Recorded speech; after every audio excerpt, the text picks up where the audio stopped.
လွန်ခဲ့တဲ့နှစ်ပေါင်းများစွာကသူ့ဇနီးဟာမိဂျာကိုမွေးပြီးမကြခင်မှာပဲကွယ်လွန်သွားခဲ့ပြီးသူမရဲ့နောက်ဆုံးဆန္ဒကတော့ဘာပဲဖြစ်ဖြစ်သူ့သမီးကိုကာကွယ်ပေးဖို့ဖြစ်ပါတယ်။အဲ့ဒီကတိစကားကြောင့်ပဲဂျက်ကသူ့ရဲ့တက်မှုကိုတနက်နဲ့ချိန်ပြီးသူ့သမီးကိုသူ့ဘာသာသူပြုစုပြောင်းထောင်ဖို့အတွက်အလုပ်ကနေအတင်းအကျပ်ထွက်ခိုင်းခဲ့တာပါ။သူ့အတွက်တော့မိဂျာဟာသူ့တက်ထက်တောင်ပိုပြီးတန်ဖိုးရှိပါတယ်။သူမဟာကွယ်လွန်သွားတဲ့သူ့ဇနီးရဲ့နောက်ဆုံးဆန္ဒကိုကိုစားပြုတဲ့အသက်ရှင်နေတဲ့တက်တွေပါပဲ။အဲ့ဒါကြောင့်ပဲသူကအခုချိန်မှာအေဂျင့်တယောက်အနေနဲ့ဘယ်တော့မှမကြော်လွန်ရမယ့်စီးမင်းတွေကိုကြော်လွန်ဖို့အတွက်ဝင်မလေးတော့တာပါ။ရဲအရာရှိအဖွဲ့တစ်ဖွဲ့ကရုတ်တရက်ဝင်ရောက်လာပြီးသူ့ကိုဖမ်းဆီးသွားပေမဲ့သူ့ကိုခေါ်ထုတ်သွားတဲ့အချိန်မှာပဲရင်ငုံမျက်မှန်တက်ထားတဲ့လူတစ်ယောက်ကအနီးနားကနေရာတစ်ခုကနေပေါ်လာပါတယ်။မြောက်ကိုရီးယားကဆေးလွတ်လိုက်တဲ့ထိပ်တန်းလူသက်သမားတစ်ယောက်ဖြစ်ပြီးသူ့ရဲ့တစ်ခုလေးသောရည်မှန်းချက်ကတော့ဂျက်ကိုတတ်ပစ်ဖို့ပါ။မကြသေးခင်ကမှစားတောက်ဆိုင်မှာဂျင်ဂျာကလူမိုက်တွေကိုရဲရဲဆက်ဆက်ရိုက်နှက်နေတဲ့ရုပ်သံဖိုင်ကအွန်လိုင်းမှာပြန့်နှံ့သွားခဲ့တာပါ။မြောက်ကိုရီးယားရဲ့ထောက်လှမ်းရေးဌာနကဒါကိုမြင်သွားလိမ့်မယ်လို့ဘယ်သူမှမခန့်မှန်းနိုင်ခဲ့ပါဘူး။ဂျက်နဲ့ရုပ်သံဖိုင်ကိုမှတ်မိသွားတဲ့အတွက်သူတို့ကရှာဖွေမှုတွေလုပ်ခဲ့ပြီးသူဟာသူတို့ရဲ့အလိုရှိဆုံးတရားခံပြေးဖြစ်နေတာကိုသိလိုက်ရတဲ့အတွက်အလွန်အံ့ဩသွားကြပါတယ်။လျှို့ဝှက်တာဝန်ထမ်းဆောင်ရင်တိတ်ဆုံးသွားပြီလို့သူတို့နှစ်ပေါင်းများစွာယုံကြည်ထားခဲ့တဲ့လူတစ်ယောက်ပေါ့။အခုမှပဲသူတို့ဒီအချိန်အတော်အတွင်းမှာလှည့်စားခံခဲ့ရမှန်းသိလိုက်ရပါတယ်။သူတို့အတွက်ပိုပြီးတိမခံနိုင်စရာကောင်းတာကတော့သူတို့ရဲ့တခါကအတော်ဆုံးအေဂျင့်ဟာတောင်ကိုရီးယားကိုထွက်ပြေးသွားခဲ့တာပါပဲ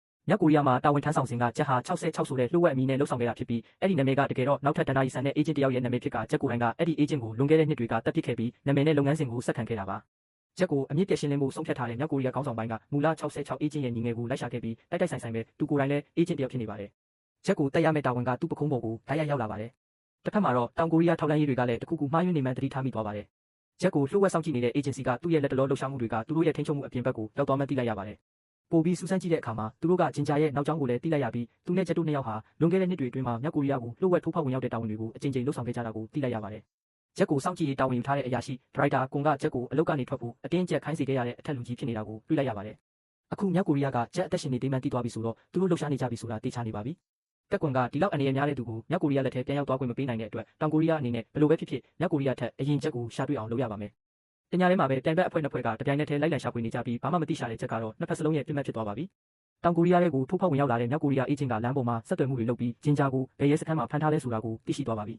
။နောက်တနေ့မနက်မှာသူကရဲစခန်းထဲကိုပေါ့ပေါ့ပါပါရှောက်ဝင်သွားပြီးအိမ်သားထဲမှာအဆောင်တစ်ယောက်ကိုနှိမ်နှင်းလိုက်ကသူ့ယူနီဖောင်းကိုဝတ်ဆင်ပြီးဘာမှမဖြစ်တယ်လို့မျိုးဂျင်ဂျာစီကိုချင်းကပ်သွားပါတယ်။သူတို့နှစ်ယောက်မျက်လုံးချင်းစုံတဲ့အချိန်မှာပဲဂျင်ဂျာကတခုခုမူမမှန်မှန်ခံစားမိလိုက်ပါတယ်။ဒါပေမဲ့သူ့လက်ထဲမှာကင်ထားတဲ့လက်နက်ကိုမြင်တဲ့အခါမှာတော့သူကကိုယ့်အသက်ကိုပဲအရင်ဦးစားပေးရတော့မှဖြစ်လို့နောက်ဆုံးမှာကျက်ရဲ့အိမ်လိပ်စာကိုပြောပြလိုက်ရပါတယ်။သူ့အသက်လုံခြုံသွားတာနဲ့ဂျင်ဂျာကသူဒီမှာဆက်နေလို့မဖြစ်တော့ဘူးဆိုတာသိလိုက်ပါတယ်။သူကအတူတူဖမ်းခံထားရတဲ့သူစီလှည့်ပြီးအကူအညီတစ်ခုတောင်းလိုက်ပါတယ်။အဆောင်ကရုပ်တဲတဲဖြစ်နေတာကိုမြင်ပြီးအခန်းတကားကိုအမြန်ဖွင့်ပေးလိုက်တဲ့အခါဂျင်ဂျာကအဲ့ဒီအခွင့်အရေးကိုအသုံးချပြီးထွက်ပြေးသွားပါတယ်။တစ်ဖက်မှာတော့ဝီရူအီကသူ့အခန်းထဲမှာစိတ်မငြိမ်မသက်နဲ့ထိုင်နေပြီးပထမဆုံးအကြိမ်လူတစ်ယောက်ရဲ့အသက်ကိုတတ်မိလိုက်တဲ့ကြောက်ရွံ့မှုကနေမလွတ်မြောက်နိုင်ဖြစ်နေပါတယ်။သူကအလောင်းကိုရှာတွေ့သွားပြီလားဆိုတာသိချင်လို့အင်တာနက်ပေါ်မှာသတင်းတွေကိုတက်ဆက်လိုက်ရှာနေပါတယ်။ဒါပေမဲ့ဘာသတင်းမှထွက်မလာပေမဲ့လည်းကြောက်စိတ်ကတော့ရော့မသွားပါဘူး။ပိုဆိုးတာကတော့ဂျက်ရဲ့ကိုရန်တော်နဲ့သူ့မျက်လုံးထဲကလူတက်ချင်စိတ်တွေကသူမရဲ့စိတ်ထဲမှာအိမ်မက်ဆိုးတစ်ခုလိုပြန်ပေါ်လာနေပါတယ်။အဲ့ဒီအချိန်မှာဥက္ကဋ္ဌဂျူးပေါ်လာပြီးဝီရူအီကိုစိတ်မပူဖို့သူကာကွယ်ပေးမယ်လို့ပြောပါတယ်။ဂျူးရဲ့ရက်စက်မှုကလူတွေထင်ထားတာထက်အများကြီးပိုပါတယ်။သူ့ရဲ့လက်ရှိနေရာကိုရောက်အောင်လာခဲ့တဲ့ခြေလမ်းတိုင်းကလမ်းတစ်လျှောက်မှာကြံရစ်ခဲ့တဲ့အလောင်းတွေပေါ်မှာတိစောက်ထားတာပါ။ရွှေသွားကသူ့စီမှာအလုပ်လုပ်တုန်းကဂျူးရဲ့ရက်စက်တဲ့နီလန်းတွေကိုကိုယ်တိုင်မြင်တွေ့ခဲ့ရပြီး